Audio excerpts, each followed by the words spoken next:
నేను అడుగుతా ఉన్నా పవన్ కళ్యాణ్ గారిని వాళ్ళ, మీరు కొత్తగా పోటీ చేసేది ఏముందండి? జనసేన 2023లో పోటీ చేయలేదా? మీరు చేశారు కదా అసెంబ్లీ ఎన్నికల్లో, మొన్న మున్సిపల్ ఎన్నికల్లో కూడా పోటీ చేశారు కదా 350 వార్డులో. కొత్తగా చేసేది ఏముంది?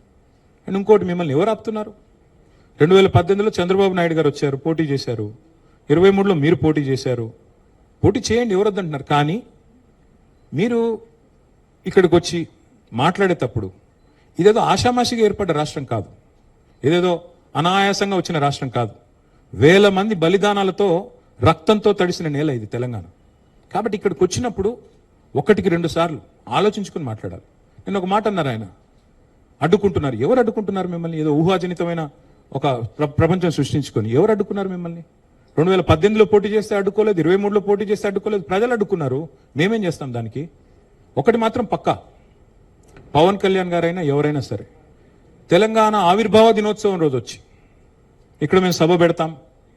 అది కూడా గతంలో నేను తెలంగాణ ఏర్పడ్డప్పుడు నాకు ఆ విభజించిన పద్ధతి నచ్చలేదు.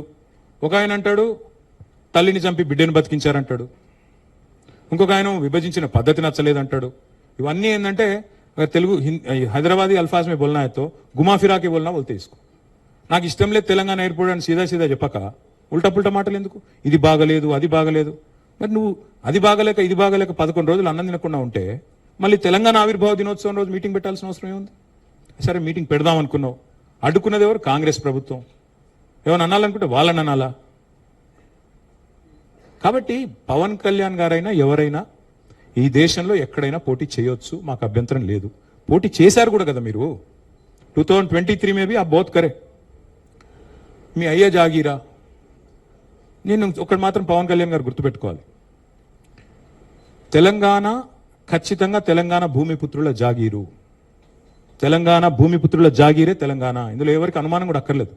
100%. ఈ నేల కోసం కష్టపడ్డ వాళ్ళు, ఈ నేల కోసం పోరాటాలు చేసిన వాళ్ళు, ఈ నేల కోసం త్యాగాలు చేసిన వాళ్ళు, నెత్తురుతో తడిచిన నేల ఇది. ముమ్మాటికి తెలంగాణ ఈ భూమిపుత్రులు ఇక్కడున్న 4 కోట్ల మంది జాగీర్ ఇది. కానీ మీరు రండి, ఇక్కడే ఉండండి, మీ కుటుంబాలు ఇక్కడే ఉన్నాయి, మీ వ్యాపారాలు ఇక్కడ ఉండండి, ఎవరొద్దన్నారు? 10-12 ఏళ్లలో ఎక్కడైనా చిన్న సమస్య వచ్చిందండి? నేను అడుగుతా ఉన్నా, మా దృక్పథం ఎట్లాంటిది అంటే, వైజాగ్ స్టీల్ ప్లాంట్ను ప్రైవేటీకరిస్తున్నారు మోడీ ప్రభుత్వం అంటే మేము మద్దతు పలికాం. తప్పు ఇది మీరు చేస్తుంది, పబ్లిక్ సెక్టర్ అండర్టేకింగ్స్ ని కాపాడాలని రిక్వెస్ట్ చేశాం. That is our philosophy.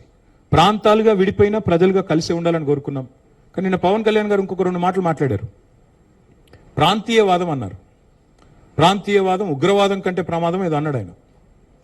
నేను వారికి గుర్తు చేస్తా ఉన్న, ప్రాంతీయవాదం అంటే మరి పొట్టి శ్రీరాములు గారు 58 రోజుల పాటు ఆత్మ బలిదానం చేసుకున్నారే, పోరాటం చేసి మద్రాస్ ప్రెసిడెన్సీ నుంచి వేర్పడి తెలుగు రాష్ట్రం కావాలి, లింగ్విస్టిక్ బేసిస్గా రాష్ట్రాలు ఏర్పడాలి అనే ఒక ఆకాంక్షతో వారు ఏదైతే పోరాటం చేశారో, లింగ్విస్టిక్ బేసిస్కి వారికి సంబంధం లేదు. మద్రాస్ నుంచి ఆంధ్ర రాష్ట్రం వేరుపడాలని పొట్టి శ్రీరాములు గారు 58 రోజులు నిరాహార దీక్ష చేశారు. అది కూడా ప్రాంతీయవాదం అంటారా? ప్రాంతీయవాదం అంటే నేను ఇంకో ప్రశ్న అడుగుతా ఉన్నా పవన్ కళ్యాణ్ గారిని.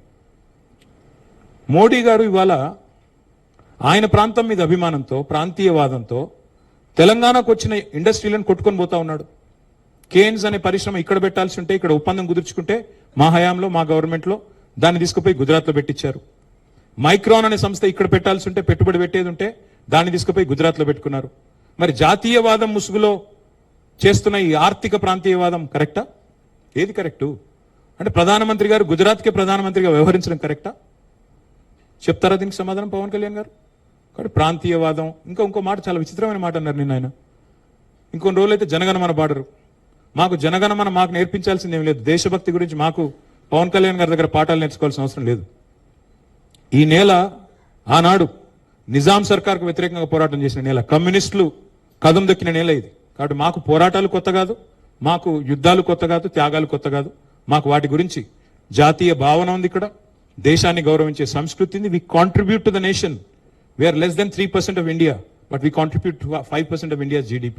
So we don't need any kind of moral lectures or moral policing from వారు. ఆంధ్రప్రదేశ్ ఉప ముఖ్యమంత్రిగా వారిని గౌరవిస్తాం. వారిని ఆంధ్రప్రదేశ్ ఉప ముఖ్యమంత్రిగా డెఫినెట్ గౌరవిస్తాం. ఒక కళాకారుడిగా, ఒక నటుడిగా అభిమానిస్తాం. ఒక సోదరుడిగా ఇంటికి వస్తే బిర్యానీ పెడతా, హైదరాబాదీ బిర్యానీ పెడతా.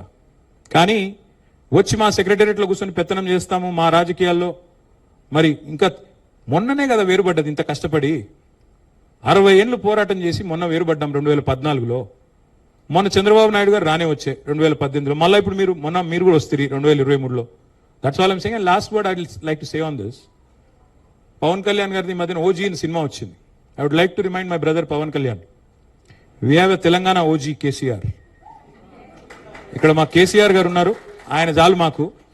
He will take care of us, he will take care of the state and our issues. A supplementary. Yeah, Ratna, Please. please. Sir, if I can take a Bye. Yeah, Ratna.